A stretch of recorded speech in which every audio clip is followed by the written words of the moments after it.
Everyone, welcome back to my YouTube channel education with Vinay. जैसा कि हमारे लेसन प्लान का सीरीज चल रहा है, तो आज मैंने लेसन प्लान नंबर 4 बनाया हुआ है। तो आइए देखते हैं लेसन प्लान नंबर 4 कैसे बनाएंगे साइंस का। सबसे पहले लेसन प्लान नंबर मेंशन करना होगा आपको लेसन प्लान में।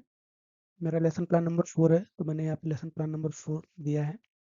देन उसके बाद name, what's your name, then date. Date यहाँ पे वो होगा जिस दिन आप लेसन प्लान डिलीवर करेंगे। स्कूल, स्कूल में यहाँ पे उस स्कूल का नाम होगा जहाँ पे आपका इंटर्नशिप प्रोग्राम चल रहा है। देन उसके बाद क्लास, क्लास में आपको वो क्लास मेंशन करना है जिस क्लास के लिए आपने लेसन प्लान बनाया हुआ है। देन सब्जेक्ट, सब्जेक्ट में आपको वो सब्जेक्ट मेंशन करना है जिस सब्जेक्ट का आप लेसन प्लान बना रहे हैं। उसके बाद पीरियड, पीरियड में आपको यहाँ पे मेंशन करना होता है कि आप किस पीरियड में इस लेसन प्लान को डिलीवर करेंगे। देन टॉपिक, सब्जेक्ट में आपने किस टॉपिक पे लेसन प्लान बनाया हुआ है वो चीज़ मेंशन करनी है। और ड्यूरेशन, ड्यूरेशन में देखिए क्या होता है कि आप कितने टाइम का लेसन प्लान बनाए हैं, आपका पीरियड कितने टाइम का होता है, उसके अकॉर्डिंग आप अपना ड्यूरेशन को सेटअप करते हैं, लेसन प्लान को सेटअप करते हैं। तो यहाँ पे ड्यूरेशन में जैसे मैंने 40 मिनट का बनाया हुआ है, तो यहाँ पे मैंने 40 मिनट लिखा हुआ है। देन अगर कोई सब टॉपिक है तो आप यहाँ पे सब टॉपिक मेंशन कर सकते हैं। And then number of student.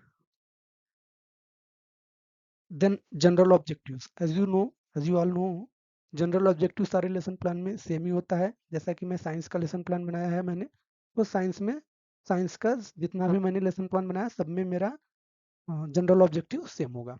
Specific objective की बात करते हैं तो स्पेसिफिक ऑब्जेक्टिव जो होता है वो आपको टॉपिक बेस होता है। आप किस टॉपिक पर या किस सब टॉपिक पे बना रहे हैं लेसन प्लान, उस पर डिपेंड करता है। सो मेरा स्पेसिफिक ऑब्जेक्टिव आज इस लेसन प्लान का है, student will be able to understand the equation of motion. Student जो होंगे इक्वेशन ऑफ मोशन को समझेंगे। जो मेरा लेसन प्लान है उस लेसन प्लान का एम जो है, ऑब्जेक्टिव जो है, वो गोल जो है, वो ये तीन चीजें हैं। फर्स्ट क्या है, इक्वेशन ऑफ मोशन को अंडरस्टैंड करेंगे स्टूडेंट्स। सेकंड क्या है, they will be able to use the equation of motion, वो इक्वेशन ऑफ मोशन को यूज करना सीखेंगे। And then to get knowledge about the types of motion, इसके बाद वो सीखेंगे कि मोशन के कितने टाइप्स होते हैं। देन आता है आपका टीचिंग एड। टीचिंग एड में वो नेसेसरी चीज़ें आप लिखते हैं जिनके यूज से आप लेसन प्लान को डिलीवर करेंगे। फॉर एग्जांपल मैंने यहाँ पे व्हाइट बोर्ड दिया है क्योंकि हमारे मैंने जहाँ पे इंटर्नशिप किया वहाँ पे व्हाइट बोर्ड अवेलेबल था, ब्लैक बोर्ड नहीं था। तो व्हाइट बोर्ड, मार्कर, मैंने चार्ट यूज किया है, duster, pointer, flash card, etc. आप ये सारी चीज़ें जितने भी टीचिंग मटेरियल आप यूज करते हैं यहाँ पे सारी चीज़ें मेंशन कर सकते हैं। अगर आपने टेक्स्ट बुक यूज किया है तो यहाँ पे आप टेक्स्ट बुक भी लिख सकते हैं। कोई नोटबुक यूज किया है तो नोटबुक लिख सकते हैं। जो भी चीज़ आप यूज करेंगे वो चीज, उस चीज़ को आप टीचिंग एड में डाल सकते हैं। देन मेन आता है आपका कॉलम, प्रेजेंटेशन वाला। इसमें बेसिकली जैसे कि मैंने बताया हुआ है 5 स्टेप्स होते हैं, 5 कॉलम बनते हैं। पहला होता है teaching steps and teaching point का, आपके टीचिंग स्टेप्स क्या क्या होंगे और पॉइंट क्या क्या होंगे। टीचिंग स्टेप तो जैसा कि ये हर्बर्सियन लेसन प्लान है तो इसमें फिक्स होता है टीचिंग स्टेप्स। इंट्रोडक्शन, उसके बाद आएगा आपका प्रेजेंटेशन, फिर application and synthesis, generalization, recapitulation and homework. ये सारी चीज़ें तो हर वर्षन में फिक्स हैं। लेकिन टीचिंग पॉइंट्स क्या होता है कि जैसे इंट्रोडक्शन में मैं क्या चीज़ मेंशन कर रहा हूँ, फिर प्रेजेंटेशन में डिफरेंट डिफरेंट पॉइंट्स आते हैं, उन सबसे उन सारी चीज़ों को मेंशन किया जाता है। ठीक है, तो चलिए देखते हैं इंट्रोडक्शन में। इंट्रोडक्शन में जैसे टीचर इंटर करेगा वो स्टूडेंट्स को बोलेगा good morning students. Students reply करेंगे good morning sir. Then teacher बोलेगा how are you all. Then student बोलेगा fine sir.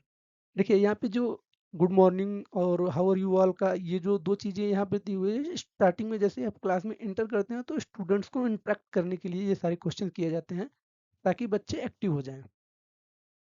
The next teacher बोलेगा कि in the previous class we learn about distance, displacement, speed, velocity and acceleration. तो अब बच्चे interact हो चुके हैं तो वो बोलेंगे कि यस सर। इंटरेक्शन में आप कोई चीज़ें और मेंशन करना चाहते हो तो मेंशन कर सकते हैं, जैसे कि क्लास में इंटर होते ही आप कुछ और भी बोलना चाहते हैं तो बोल सकते हैं।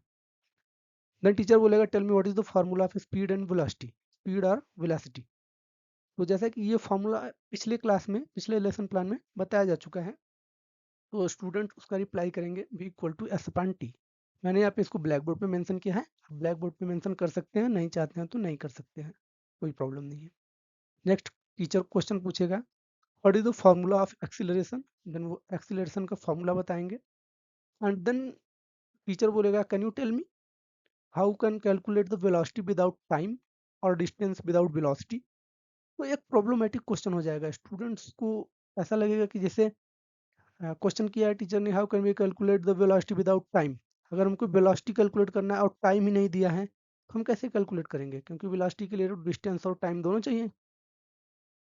तो यहाँ पे उनके लिए ये प्रॉब्लमेटिक क्वेश्चन हो जाएगा। और अनाउंसमेंट ऑफ टॉपिक उसके बाद आएगा, याद रखिएगा दोस्तों, हमेशा जो प्रॉब्लमेटिक क्वेश्चन होगा उसी के बाद टॉपिक का अनाउंसमेंट होता है, ठीक है। Then announcement of the topic में आते हैं। यहाँ पे dear students we can calculate velocity distance acceleration and time taken with the help of equation of motion. यहाँ पे आप ब्लैक बोर्ड पे टॉपिक को मेंशन करेंगे कि आप क्या टॉपिक पढ़ा रहे हैं, exam equation of motion. Then आता है इंपॉर्टेंट टॉपिक आपका प्रेजेंटेशन एरिया। प्रेजेंटेशन में देखिए ये प्रेजेंटेशन आपका हो गया टीचिंग स्टेप, टीचिंग पॉइंट हमारा क्या हो गया, equation of motion, first equation of motion, ये सारे टीचिंग पॉइंट्स हो गए, ठीक है। तो इक्वेशन ऑफ मोशन को देखते हैं। इसमें टीचर बताएगा कि इक्वेशन ऑफ मोशन क्या होता है। जैसे मैंने लिखा हुआ है, we will learn how we can relate quantities like velocity, time, acceleration and displacement provided the acceleration remains constant. These relations are collectively known as equation of motion. There are three equation of motion given by Newton. Student listen करेंगे। Then first equation of motion, teacher बताएगा what is the first equation of motion, v is equal to you t. Student इसको note down करेंगे notebook में, और यहाँ पे black board पे teacher लिखेगा कि v equal to U plus A T, और इनका सिग्निफिकेंस लिखेगा कि इनका मतलब क्या है, इनका मीनिंग भी लिखेगा। जैसे यहाँ पे लिखा हुआ है, v क्या है, फाइनल वेलोसिटी है, u इनिशियल वेलोसिटी है, a एक्सीलरेशन है एंड t टाइम टेकन है। नाउ टीचर बोलेगा second equation of motion. Second equation of motion को डिफाइन करेगा, what is second equation of motion. इसको डिस्प्लेसमेंट वेलोसिटी टाइम रिलेशन भी बोलते हैं। तो S equal to you T plus one by two A T square होता है। Student listen करेंगे केयरफुली एंड नोट डाउन करेंगे नोटबुक में, और यहाँ पे ब्लैक बोर्ड पे मेंशन करना पड़ेगा। एज यूजुअल सारी चीज़ें यहाँ पे मैंने मेंशन की है ऑलरेडी फर्स्ट इक्वेशन में, तो केवल डिस्प्लेसमेंट को छोड़कर तो यहाँ पे हम बताएंगे यस क्या है, डिस्टेंस या displacement. Now third equation, third equation देखते हैं। V square equal to U square plus two A S. Student listen करेंगे, यहाँ पे वो ब्लैक बोर्ड पे टीचर लिखेगा फॉर्मूला को, और यहाँ पे सारी चीज़ें ऑलरेडी डिफाइंड है फर्स्ट और सेकंड इक्वेशन में, तो यहाँ पे सिग्निफिकेंस डिफाइन करने की कोई ज़रूरत नहीं है। नाउ यहाँ पे कुछ कंडीशंस होते हैं इन इक्वेशंस के।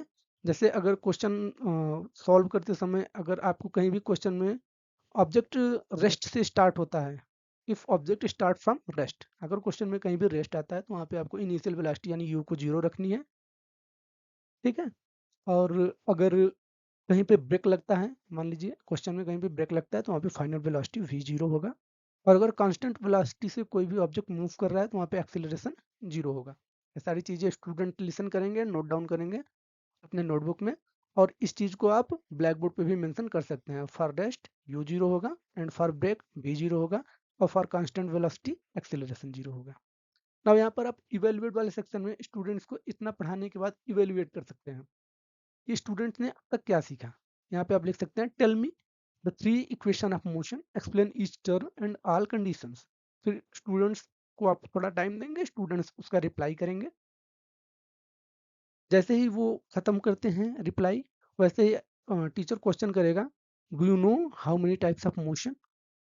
देन क्लास में साइलेंस होगा, क्योंकि किसी को पता नहीं है कितने टाइप्स के होते हैं मोशन। या स्टूडेंट्स हो सकता है कुछ कुछ रिप्लाई करेंगे लेकिन कुछ कुछ रिप्लाई नहीं करेंगे, उस बेसिस पे आपको फिर टाइप्स ऑफ मोशन बताना है। फिर मेरा नेक्स्ट जो टीचिंग पॉइंट है वो types of motion.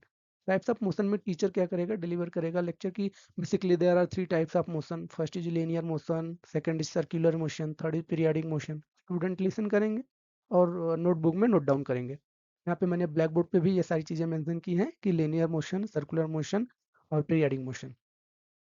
Now let's see linear motion. Students को टीचर क्या करेगा, लीनियर मोशन को डिफाइन करेगा और बताएगा कि लीनियर मोशन कितने टाइप्स के होते हैं। Linear motion basically two type के होते हैं, एक रेक्टिलिनियर मोशन, एक कर्वीलिनियर मोशन, ठीक है।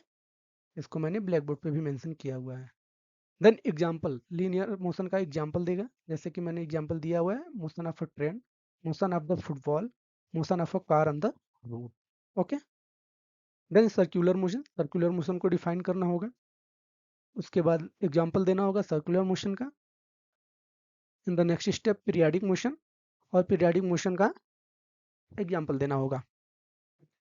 Then application and synthesis, as you know application and synthesis में वो सारी चीज़ें आती हैं जैसे टीचर ने जो भी चार्ट या जो भी टीएलएम यूज किया हुआ है, फ्लैश कार्ड या कोई और वर्किंग मॉडल, या फिर कोई एसयूपीडब्ल्यू टाइप में कुछ भी चीज़ अगर आपने एज ए टीएलएम यूज किया है तो वो सारी चीज़ें आप मेंशन करते हैं एप्लीकेशन एंड सिंथेसिस में। ओके, नाउ जनरलाइज में आप कंक्लूड करते हैं कि आज के सेशन में, आज के लेसन प्लान में हमने क्या पढ़ा है। जैसे यहाँ पे लिखा हुआ है, dear student, today we learn about the equation of motion and type of motion with suitable examples.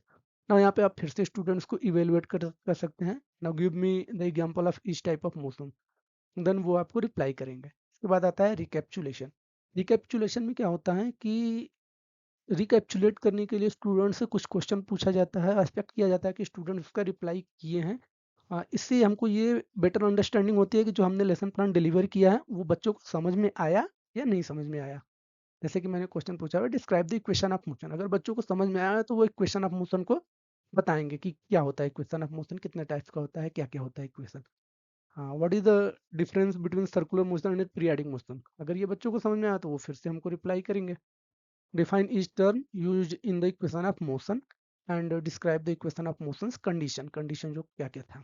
Then homework आता है। होमवर्क में मैंने एक क्वेश्चन दिया हुआ है स्टूडेंट्स को कि measure the time it takes you to walk from your house to your school if you consider that your average walking speed is 40 km per hour, estimate the distance of the bus stop or school from your house। Students इस problem को solve करेंगे।